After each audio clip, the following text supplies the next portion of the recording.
महायुतीत सगळं काही सुरळीत सुरू आहे का, की आतापर्यंत दाबून ठेवलेली नाराजी आता उघडपणे बाहेर पडू लागली आहे? महाराष्ट्राच्या राजकारणात सध्या सार्वत्रिक चर्चेचा विषय ठरला आहे तो म्हणजे सातारा सांगली स्थानिक स्वराज्य संस्था मतदारसंघांच्या विधान परिषद निवडणुकीच्या पार्श्वभूमीवर महायुतीतील वाढत चाललेला तणाव. आणि या तणावाला अखेर धार मिळाली ती राज्याचे मंत्री आणि शिंदे सेनेचे ज्येष्ठ नेते शंभूराज देसाई यांच्या एका वक्तव्यामुळे. भाजपचा प्रतिसाद असाच राहिला तर आम्हालाही वेगळा विचार करावा लागेल असे देसाई म्हणाले आणि राजकीय वर्तुळात खळबळ उडाली. नमस्कार, मी किशोरी खांडेकर आणि तुम्ही पाहताय अनफिल्टर्ड महाराष्ट्र. आजच्या या व्हिडिओमध्ये आपण सविस्तर जाणून घेणार आहोत की सातारा सांगली विधान परिषद निवडणुकीच्या निमित्ताने महायुतीत नेमकं काय सुरू आहे. शंभूराजे देसाई एवढे नाराज का झाले? भाजपवर त्यांनी थेट इशारा का दिला? सातारा जिल्हा परिषद आणि नगरपालिका राजकारणाचा या सगळ्या वादाशी काय संबंध आहे? आणि सर्वात महत्त्वाचं म्हणजे या वादाचा परिणाम आगामी स्थानिक स्वराज्य संस्था निवडणुका आणि महाराष्ट्राच्या राजकारणावर कसा होऊ शकतो? या संपूर्ण घडामोडी समजून घेण्यासाठी आपल्याला काही महिने मागे जावं लागेल. लोकसभा आणि विधानसभा निवडणुकांनंतर महाराष्ट्रात महायुतीचं सरकार स्थिर झालं. मुख्यमंत्री देवेंद्र फडणवीस, उपमुख्यमंत्री एकनाथ शिंदे आणि अजित पवार यांच्या नेतृत्वाखालील महायुती मजबूत असल्याचा दावा सातत्याने केला जात होता. पण जमिनीवरील वास्तव काहीसं वेगळं असल्याच्या चर्चा अनेक जिल्ह्यांमध्ये सुरू होत्या. विशेषतः पश्चिम महाराष्ट्रात भाजप, शिंदे सेना आणि राष्ट्रवादी काँग्रेस यांच्यातील स्थानिक पातळीवर स्पर्धा कायम होती.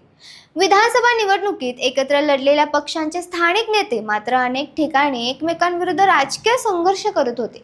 त्यामध्ये सातारा आणि सांगली हे जिल्हे विशेष चर्चेत होते. याच काळात सातारा जिल्हा परिषद सत्ता स्थापनेच्या वेळी मोठा राजकीय संघर्ष उघडपणे समोर आला. जिल्हा परिषद अध्यक्ष निवडीच्या वेळी महायुतीतील घटक पक्षांमध्ये समन्वयाचा अभाव असल्याचे आरोप झाले. शिंदे सेना आणि राष्ट्रवादी काँग्रेसच्या काही नेत्यांनी भाजपवर दुय्यम वागणूक देत असल्याचा आरोप केला. या वादात शंभूराज देसाई आक्रमक भूमिका घेताना दिसले. त्यांनी त्यावेळीही स्पष्ट शब्दात सांगितले होते की आमचा पाठिंबा गृहीत धरू नका, आमचा निर्णय काय असणार हे भाजप ठरवणार नाही. त्या वक्तव्याने तेव्हाच महायुतीतील नाराजीची पहिली ठिणगी पडल्याचे बोलले जाऊ लागले. त्यानंतर अनेक महिने हे मतभेद वरवर शांत असल्याचे दिसले, पण स्थानिक पातळीवरील संघर्ष संपले नव्हते. सातारा आणि सांगलीतील अनेक नगरपालिका, पंचायत समित्या आणि जिल्हा परिषदांमध्ये विविध पदांवरून संघर्ष सुरूच होता. शिंदे सेनेच्या नेत्यांना वाटत होते की भाजप स्थानिक पातळीवर युद्धधर्म पाळत आहे, तर भाजपच्या नेत्यांना वाटत होते की त्या राज्यात सर्वात मोठा पक्ष म्हणून निर्णय प्रक्रियेत त्यांचा प्रभाव असणे स्वाभाविक आहे. अशातच जून 2026 मध्ये सांगली सातारा स्थानिक स्वराज्य संस्था मतदारसंघांची विधान परिषद निवडणूक जाहीर झाली. या निवडणुकीकडे सुरुवातीला फारसं लक्ष नव्हतं, पण उमेदवारी जाहीर होता संपूर्ण समीकरण बदललं. महायुतीने धैर्यशील कदम यांना अधिकृत उमेदवार घोषित केलं. त्यानंतर शिंदे सेनेचे स्थानिक नेते तानाजीराव पाटील यांनी बंडखोरीचा मार्ग स्वीकारत उमेदवारी अर्ज दाखल केला. यामुळे महायुतीसमोर मोठं आव्हान उभं राहिलं, कारण निवडणूक विरोधकांशी लढण्यापेक्षा घरातील बंड शांत करण्याची वेळ आली होती. त्यावेळी शंभूराज देसाई यांनी स्वतः पुढाकार घेतला. त्यांनी धैर्यशील कदम यांची भेट घेतली. दोन्ही नेते एकाच वाहनातून सांगलीकडे रवाना झाल्याच्या बातम्या समोर आल्या. त्यावेळी देसाई यांनी युतीधर्म पाळण्याचं आवाहन केलं आणि बंडखोरी थांबवण्याचा प्रयत्न सुरू असल्याचं सांगितलं. म्हणजे सुरुवातीला शंभूराज देसाई महायुती टिकवण्यासाठी प्रयत्न करत असल्याचं चित्र दिसत होतं, पण काही दिवसातच परिस्थिती पूर्णपणे बदलली. निवडणूक जसजशी जवळ येऊ लागली तसतसे स्थानिक स्तरावरील मतदारांच्या हालचाली वाढल्या. महायुतीतील विविध पक्षांनी आपापल्या मतदारांना एकत्र ठेवण्यासाठी रणनीती आखण्यास सुरुवात केली. याच काळात भाजपने त्यांच्या नगरसेवकांना, जिल्हा परिषद सदस्यांना आणि इतर स्थानिक प्रतिनिधींना कोकण आणि गोवा परिसरात घेऊन गेल्याची चर्चा रंगली. विरोधकांनी याला रिसॉर्ट पॉलिटिकल्स म्हटलं. भाजपने मात्र हा प्रशिक्षण आणि संवाद कार्यक्रम असल्याचं सांगितलं. पण शिंदे सेनांच्या नेत्यांमध्ये त्यामुळे नाराजी वाढल्याचं दिसू लागलं, कारण महायुतीतील सर्व घटक पक्षांना समान माहिती दिली जात नसल्याची भावना तयार होत होती. याच पार्श्वभूमीवर कराडमध्ये महायुतीची समन्वय बैठक आयोजित करण्यात आली. ही बैठक अत्यंत महत्त्वाची मानली जात होती, कारण निवडणुकाआधी सर्व पक्षांमध्ये एकमत निर्माण करण्याचा हा प्रयत्न होता. मात्र या बैठकीनंतर उलट नाराजी अधिक वाढल्याचं दिसलं. शंभूराज देसाई यांनी उघडपणे सांगितलं की पालकमंत्री म्हणून मी अनेक वेळा समन्वय साधण्याचा प्रयत्न केला, नगरपालिका आणि जिल्हा परिषद निवडणुकांमध्ये सर्व पक्षांनी एकत्र बसून निर्णय घ्यावा यासाठी प्रयत्न केले, पण भाजपच्या काही मंत्र्यांनी त्याला प्रतिसाद दिला नाही. याच मुद्द्यावरून देसाई यांनी सर्वात कठोर भूमिका घेतली. ते म्हणाले, जेव्हा पालकमंत्री म्हणून मी समन्वय साधण्याचा प्रयत्न करत होतो तेव्हा तुम्ही येत नाही आणि समन्वय बैठकीच्या दिवशी भाजप स्वबळावर लढणार असल्याची भाषा करता. मग आम्हालाही विचार करावा लागेल. या एका वाक्याने महाराष्ट्राच्या राजकारणात मोठी चर्चा सुरू झाली.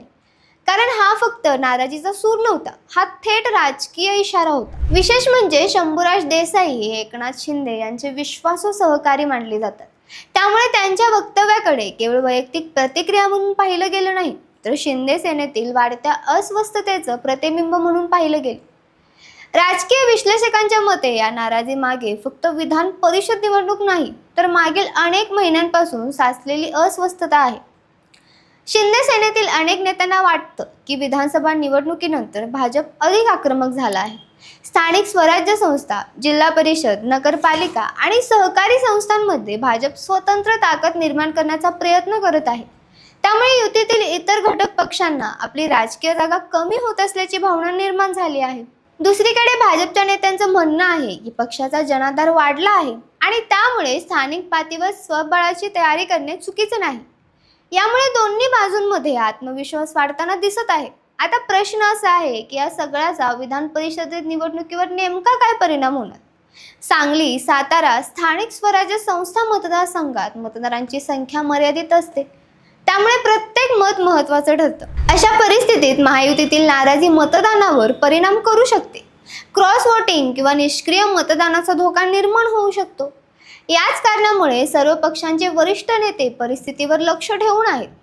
शंभूराज देसाई यांनी देखील स्पष्ट केलं की आमच्या सदस्यांची बैठक होणार आहे, त्यांचं मत जाणून घेतलं जाईल, त्यानंतर सर्व माहिती वरिष्ठ नेतृत्वाकडे पाठवली जाईल आणि अंतिम निर्णय मुंबईत घेतला जाईल. यातून एक गोष्ट स्पष्ट होते, अजूनही दार पूर्णपणे बंद झालेले नाही, मात्र नाराजी खऱ्या अर्थाने संपलेलीही नाही. महायुतीसमोर सध्या सर्वात मोठं आव्हान विरोधक नाही, तर अंतर्गत समन्वयाचं आहे. जर सातारा, सांगलीसारख्या महत्त्वाच्या मतदारसंघात घटक पक्षांमध्ये विश्वास राहिला नाही, तर आगामी जिल्हा परिषद, नगरपालिका आणि महानगरपालिका निवडणुकांमध्ये त्याचा दूरगामी परिणाम होऊ शकतात. यामध्ये आणखी एक महत्त्वाचा मुद्दा आहे. सध्या महाराष्ट्रात स्थानिक स्वराज्य संस्थांच्या निवडणुका लवकरच होण्याची शक्यता व्यक्त केली जात आहे. या निवडणुका म्हणजे आगामी विधानसभा निवडणुकांची रंगीत तालीम मानल्या जातात. त्यामुळे प्रत्येक पक्ष स्थानिक पातळीवर आपली ताकद दाखवण्याचा प्रयत्न करत आहे. भाजप स्वबळाची तयारी करत असल्याच्या चर्चा संदर्भात पाहिल्या जात आहेत, तर शिंदे सेना आणि राष्ट्रवादी काँग्रेस आपल्या राजकीय अस्तित्वासाठी अधिक आक्रमक भूमिका घेताना दिसत आहेत. त्यामुळे शंभूराज देसाई यांचं वक्तव्य हे केवळ एका निवडणुकीपुरतं मर्यादित नाही, ते महाराष्ट्राच्या भविष्यातील राजकीय समीकरणाचं संकेत देणारं विधान मानलं जात आहे. आता पुढे काही दिवस अत्यंत महत्त्वाचे ठरणार आहेत. एकनाथ शिंदे, देवेंद्र फडणवीस आणि अजित पवार यांचं नेतृत्व हा वाद मिटवण्यात यशस्वी ठरतं का? सांगली, सातारा विधान परिषद निवडणुकीत महायुती एकजूट दाखवते का, की स्थानिक पातळीवरील नाराजी भविष्यात मोठ्या राजकीय संघर्षाचं रूप घेते? या सर्व प्रश्नांची उत्तरं येत्या काही दिवसात मिळणार आहेत.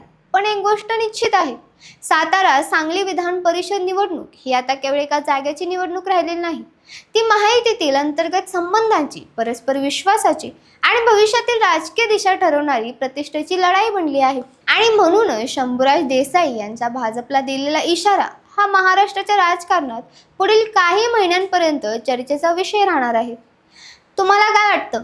हा फक्त स्थानिक पातळीवरील वाद आहे की महायुतीतील मोठ्या संघर्षाची सुरुवात? तुमचं मत कमेंटमध्ये नक्की सांगा. आणि व्हिडिओ आवडला असेल तर लाईक करा, चॅनलला सबस्क्राईब करा आणि अशा सखोल राजकीय विश्लेषणासाठी आमच्यासोबत जोडलेले राहा. धन्यवाद.